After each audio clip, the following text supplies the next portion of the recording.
नाज़रीन, कानून और आप लेके अली बुखारी आपकी खिदमत में हाजिर। अपने प्रोग्राम को आगाज़ करते हैं कुछ अपडेट्स के साथ। आज कुछ इंपॉर्टेंट अपडेट्स हैं। मैंने लास्ट वीक मिस कर दिया था प्रोग्राम, लेकिन इस दफ़ा कुछ इंटरेस्टिंग चीज़ें हैं। एक अच्छी खबर जो है वो आर्टिकल 8 के हवाले के केसेस से है। मैंने कुछ दिन पहले एक केस का जिक्र किया था जिसमें मैंने बताया था कि जो चीज़ नज़र आ रही है कि एक जो आर्टिकल 8 के अंदर जिस पॉइंट के ऊपर हम जोर लगाते हैं, यानी जब हम कहते हैं कि जी एक बंदे को फैमिली लाइफ यहाँ पर रखने का राइट है या उसकी अपनी प्राइवेट लाइफ रखने का राइट है, और कई केसेस ऐसे हैं जहाँ पे बच्चे इन्वॉल्व होते हैं बीच में और उन बच्चों की वजह से उसको यहाँ पे रुकने की इजाज़त मिलनी चाहिए। मुझे लग रहा था कि कुछ ऐसे केसेस आए हैं, एक दो केसेस आए हैं जो कि थोड़ा सा इस शिफ्ट से हट रहे हैं। फॉर्चुनेटली दो नए केसेस हैं, एक कोर्ट ऑफ अपील का केस है और एक हाई कोर्ट का केस है। एक केस है एजे के नाम से और दूसरा बीएन के नाम से। AJ is obviously court of appeal का केस है, 21 सितंबर 2011 की जजमेंट है, और दूसरा बीएन हाई कोर्ट का केस है जो कि 16 सितंबर की जजमेंट है। अब इन दोनों केसेस के अंदर जो मेन इंपॉर्टेंट चीज आती है वो उन लोगों को इंटरेस्ट देगी जिनके साथ यहाँ पे बच्चे रह रहे हैं। बच्चों की क्या बात है, हम सेक्शन 55 का जिक्र करते हैं, आपने अक्सर सुना होगा। हम सेक्शन 55 का जिक्र करते हैं कि जी 2009 एक्ट आया जिसमें ब्रिटिश सिटीजंस एक्ट, जिसके अंदर ये चीज कही गई है कि अगर बच्चे इन्वॉल्व हैं किसी केस में तो there are a number of factors जिनको आपने देखना है, और होम ऑफिस ने उन फैक्टर्स को देख के उसके मुताबिक फैसला करना है कि बच्चों को यहां से रिमूव किया जाए कि ना। उसमें उनके बेस्ट इंटरेस्ट को देखा जाएगा। दूसरा केस जो इसके ऊपर इंपॉर्टेंट है वो ZH तांजानिया के नाम से है, जो ऑलरेडी सुप्रीम कोर्ट का केस है, जो पहले आ चुका है, जिसमें कहा गया था कि सेक्शन 55 के फैक्टर्स को देखो, बाकी तमाम फैक्टर्स को देखो जो बच्चों से रिलेटेड हैं, और बच्चों के जो अपने इंटरेस्ट्स हैं सबसे इंपॉर्टेंस उनकी बनती है ज्यादा। ये चीजें ऐसी हैं कि जिनके ऊपर हम काफी केसेस को फाइट करते हैं। अब रोजाना आजकल जो मैं केसेस डील कर रहा होता हूं उसके अंदर ये इनका हवाला चलता है। ZH तांजानिया बहुत ज्यादा आता है, सेक्शन 55 का जिक्र बहुत ज्यादा आता है।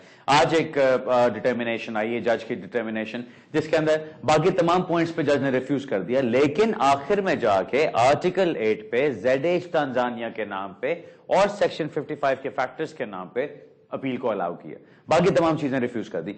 ये चीज बहुत इंपॉर्टेंट है इस वक्त जहां कहीं बच्चे इन्वॉल्व होते हैं। अब जिस केस की आज मैं बात कर रहा हूं उस केस के अंदर बच्चों को यहां पे रहते हुए भी पूरे मेरे ख्याल है 5 साल भी नहीं गुजरे, लेकिन उनकी जो एजुकेशन है, उनके जो जिस स्टेज के ऊपर वो इस वक्त हैं, एक बच्चा अगर ए लेवल्स कर रहा है और या ओ लेवल्स कर रहा है और वो हाफ वे थ्रू जा चुका है, इस वक्त उसको यहां से निकालना बच्चे के इंटरेस्ट में नहीं हो सकता।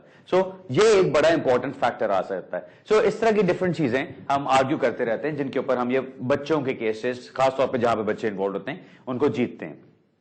जो दूसरी चीज मैं डिस्कस करना चाहता था वो इस सेक्शन 55 से रिलेटेड ही है। उसमें ये बात है कि लोग अक्सर समझते नहीं कि सेक्शन 55 को कहां पे कंसिडर किया जाना है। सेक्शन 55 को जज ने कंसिडर नहीं करना, सेक्शन 55 को होम ऑफिस ने कंसिडर करना है। अगर आपके पास एक डिसीजन आता है, जो आजकल बहुत ज्यादा लोगों के पास आ रहे हैं, कि जिसके अंदर उनको रिफ्यूज कर दिया गया, उनको कह दिया गया कि जी आपका कोई बेसिस नहीं है यहां पे रुकने का, आपका, हमने तमाम केसेस को देखा है, स्पेशली जो CAA यूनिट है वहां से जो केसेस, जो लेटर्स आए हैं लोगों को, जिसमें सिर्फ ये कह दिया गया कि आपका यहां पर रुकने का कोई जवाज नहीं है, आपका कोई एप्लीकेशन आउटस्टैंडिंग नहीं है, इसलिए आपको फौरन यहां से वापस चले जाना चाहिए।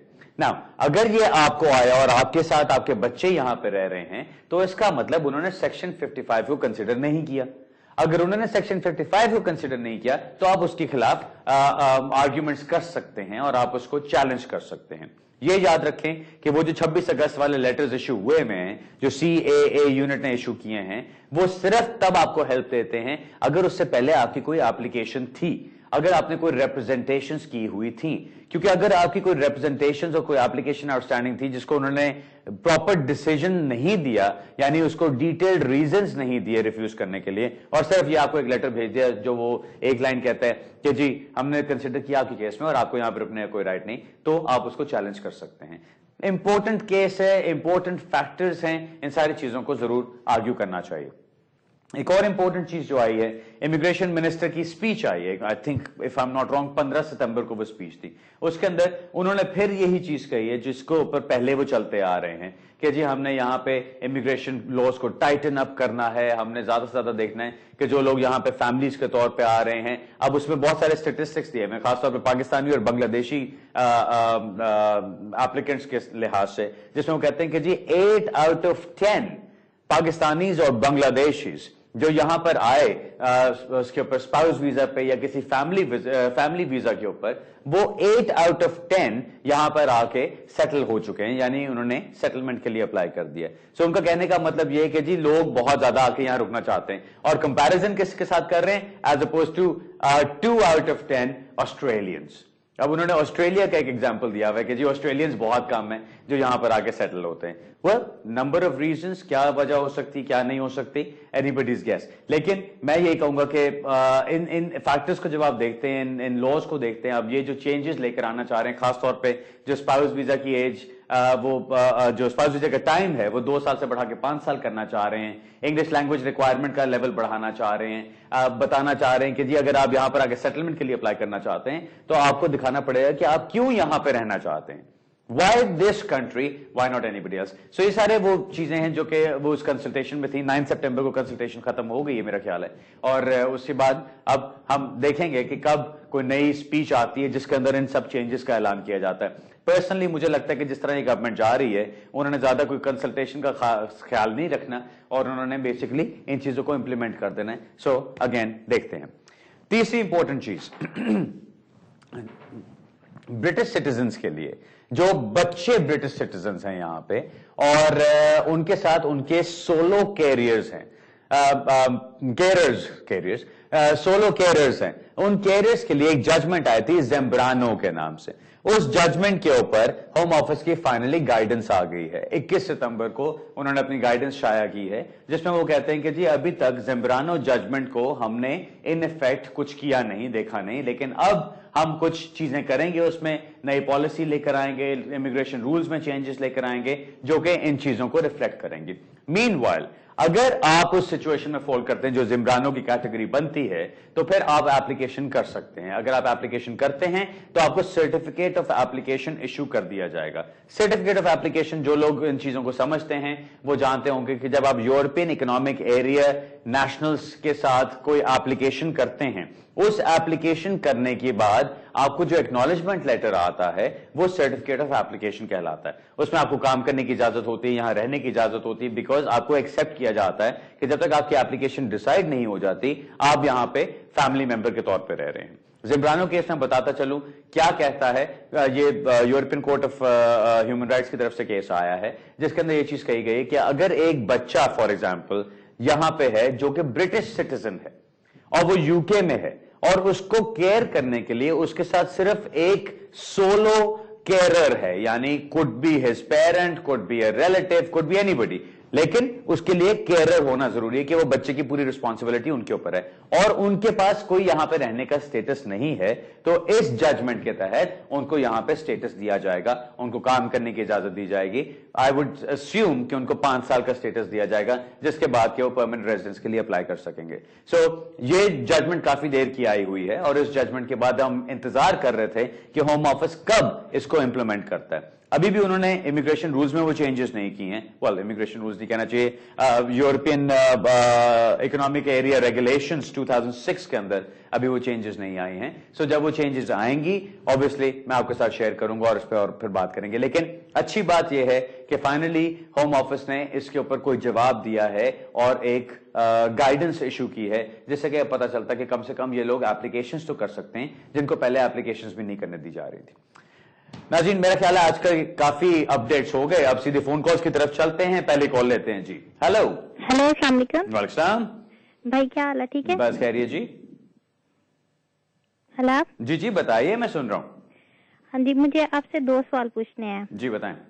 سب سے پہلے تو آپ کا بہت بہت شکریہ. آپ کے پاس ماشاءاللہ بہت نالج آ رہا, آپ ہماری بہت ہیلپ کرتے ہیں.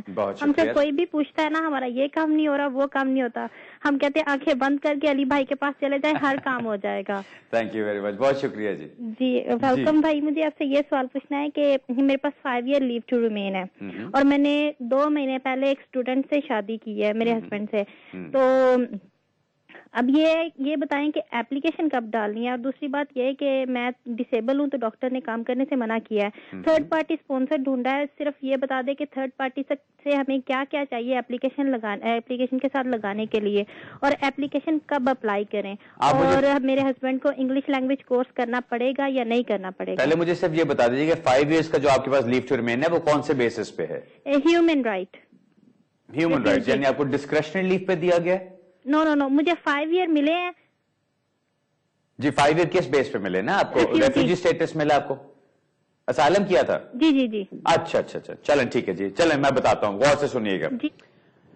جب کوئی اسائلم کرتا ہے یو کے میں 31 اگست 2006 سے پہلے جو لوگ کرتے تھے اور جن کا اسائلم ایکسپٹ ہو جاتا تھا, ان کے لیے فائدہ یہ ہوتا تھا کہ وہ آگے جا کے اس چیز میں 2005 سے پہلے ان کو فائدہ یہ ہوتا تھا کہ وہ جا کے آرام سے انڈیفینٹ لیو ان کو اسٹریٹ اوے مل جاتی تھی. اب کیا ہے اس کے بعد سے کہ اگر اب آپ کو ریفیوجی ایکسپٹ کیا جاتا ہے, ایز اے ریفیوجی ایکسپٹ کیا جاتا ہے یو کے میں, یعنی آپ کو اسائلم دے دیا جاتا ہے, تو آپ کو 5 سال کی لیو دی جاتی ہے. ان 5 سال کے آخر میں جا کے آپ اپلائی کر سکتے ہیں انڈیفینٹ لیو کے لیے. جو آپ کا سوال ہے کہ جی آپ نے شادی کی اسٹوڈنٹ سے اور اب آپ نے اپنا سٹیٹس چینج کرنا ہے, خیر جو میں سمجھ رہا ہوں وہ یہ کہ جو آپ کا سٹیٹس ہے آپ اس کے ساتھ کافی خوش ہیں, لیکن جو اسٹوڈنٹ صاحب ہیں وہ اپنا سٹیٹس چینج کرنا چاہتے ہیں آپ کے سٹیٹس کے ساتھ. سو اگر آپ نے وہ اپلیکیشن کرنی ہے کہ جہاں پہ آپ کے ہسبینڈ آپ کے ڈپینڈنٹ بنیں گے, تو یہ یاد رکھیے کہ نمبر 1 امیگریشن رولز کے اندر جو اسپاؤس ویزا والا سیکشن ہے وہ آپ پہ اپلائی نہیں ہوتا.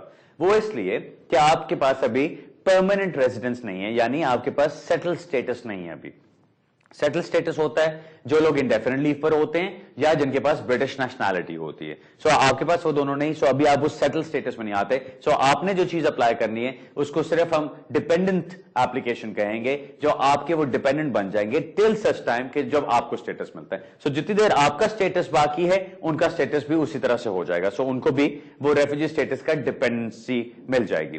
پہلے یہ بھی چیز الاؤڈ نہیں تھی, لیکن ابھی ریسنٹلی 1-2 کیسز آئے ہیں جن کے اندر یہ چیز کہی گئی ہے کہ ان کو جو ریفیوجی سٹیٹس ہے پوسٹ فلائٹ میرجز کو ایکسپٹ کیا جائے. پوسٹ فلائٹ کا کیا مطلب ہے؟ پوسٹ کا مطلب بعد میں, اور فلائٹ کا مطلب جو اس سلسلے میں جہاں ہم بات کر رہے ہیں کہ جو لوگ اپنے ملک کو چھوڑ کے بھاگے ہیں, یعنی آپ نے اسائلم کیا, آپ اپنا ملک چھوڑ کے بھاگے, اور آپ کے بھاگنے کے بعد اگر آپ کسی ریلیشن شپ میں انٹر کرتے ہیں تو اس کے اوپر آپ کو یہاں پہ آپ کے اسپاؤس کو سٹیٹس ملنا چاہیے. سو جو اپلیکیشن کی بات ہے کب ڈالنی ہے؟ جب مرضی ڈالیں, آپ کے پاس ابھی سٹیٹس بھی ہے, سب کچھ ہے, کوئی پرابلم نہیں ہے, آپ اس کے لیے اپلائی کر سکتے ہیں. جو دوسری بات آپ نے پوچھی کہ جی جو تھرڈ پارٹی اسپانسر ہے ان کے کون سے ڈاکیومنٹس ریکوائرڈ ہیں. تھرڈ پارٹی اسپانسر کا کام یہ یاد رکھیے کہ انہوں نے یہ پروف کرنا ہے کہ آپ اپنے ہسبینڈ کو یہاں پہ مینٹین کریں گے without recourse to public funds. جو جس طرح کے کیسز ہوتے ہیں یہاں پہ ایک چیز, سب سے پہلی چیز یاد رکھیے, آپ کو مینٹیننس کی ریکوائرمنٹ نہیں ہوتی بیکاز آپ کے پاس ریفیوجی سٹیٹس ہے. سو جب آپ نے اپلائی کرنا ہے تو اس میں آپ کو اسٹرکٹلی اسپیکنگ مینٹیننس کے ریکوائرمنٹ کو پورا نہیں کرنا, لیکن ایک ایپلیکیشن کے لیے جب آپ اپلائی کر رہے ہو تو ہمیشہ اچھا ہوتا ہے کہ ساتھ آپ اس کے اندر یہ چیز ضرور ڈال دیں کہ جی ان کو یہاں پہ کوئی پیسوں کی ضرورت پڑے گی تو یہ خود بینیفٹس پہ نہیں پڑیں گے, یہ یہاں پہ ان کو کام کرنا الاؤڈ ہوگا تو یہ کام کریں گے, ادروائز ایک اور بندہ جہاں پہ تھرڈ پارٹی انوالوڈ ہے جو ان کو سپورٹ کر سکتا ہے. تھرڈ پارٹی کی طرف سے ان کے پاسپورٹ کی کاپی چاہیے تاکہ آپ پروف کر سکیں کہ ان کا سٹیٹس کیا ہے, یہاں پہ ان کے وہ بینک اسٹیٹمنٹس چاہیے لاسٹ 3 منتھس کی تاکہ آپ پروف کر سکیں کہ ان کے پیسے ان کے اکاؤنٹ میں موجود ہیں. اکثر لوگ پوچھتے ہیں کہ جی کتنے پیسے ہونے چاہیے, کوئی لمٹ نہیں ہوتی ہے. اگر ایک ہیلتھی بیلنس مینٹین ہوا, 1000-1500 بھی مینٹین ہوتا ہے ان کے اکاؤنٹ میں, تو دین دیٹس فائن, پرووائڈیڈ ان کی ریگولر انکم آ رہی ہے اور وہ اپنی انکم سے اپنے خرچے پورے کر سکتے ہیں. سو اگر ان کی انکم آ رہی ہے 1000 پاؤنڈ اور ان کے خرچے ہیں 1100 پاؤنڈ تو وہ اپنے انکم کے اپنے خرچے مینٹین نہیں کر سکتے. لیکن اگر ان کی انکم 1200 پاؤنڈ ہے اور خرچے ان کے 1000 پاؤنڈ میں ختم ہو جاتے ہیں تو وہ 200 پاؤنڈ بچا رہے ہیں, تو وہ کہہ سکتے ہیں کہ جی یہ 200 پاؤنڈ میں ان کی طرف لگا سکتا ہوں کیونکہ دس از مائی ڈسپوزیبل انکم.